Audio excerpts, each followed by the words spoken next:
Once Dewitt was done doing this mental inventory, even though in some ways he had basically realized, I have very little, he actually felt a sense of calm come over him. He felt like, you know what? I have enough to keep me alive for a while, and in that time, I'm going to be found. And so he would just leave it up to God to save him once again. 2 days later, the storm finally let up. But even with the now clear weather, the snow didn't melt. And then soon after that, another storm came and dumped more snow and ice all over his truck. Also, during this time frame, Dewitt didn't see any other cars or trucks or plows. So he had a feeling that the road he had crashed on was now so clogged with snow, it wasn't even usable. But even though at this point Dewitt was extremely hungry, he had no food, it's been several days here, he also was warm and dry inside of his truck. And critically, he was also hydrated.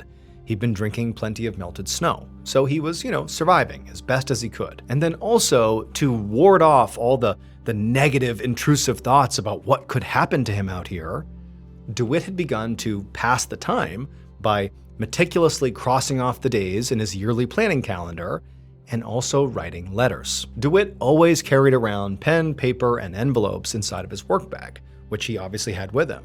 So he had begun writing to the people he loved, his fiancée, his sons, and even to his boss, to explain what had happened and why he had missed work. And in each letter, Dewitt did not sound scared or sad.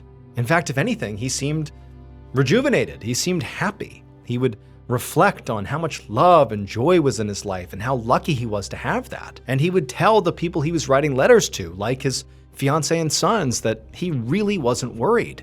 He knew he was going to be okay, because God was clearly looking out for him. The days turned into weeks, but Dewitt continued to stay warm and basically comfortable and alive, even without any food. But Dewitt believed that his hunger actually was a sign that God was looking out for him. Dewitt had no idea how long somebody could live literally without eating.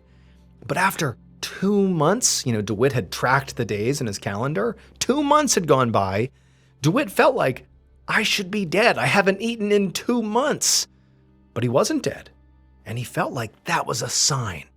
God was keeping him alive for his eventual rescue. It has to be.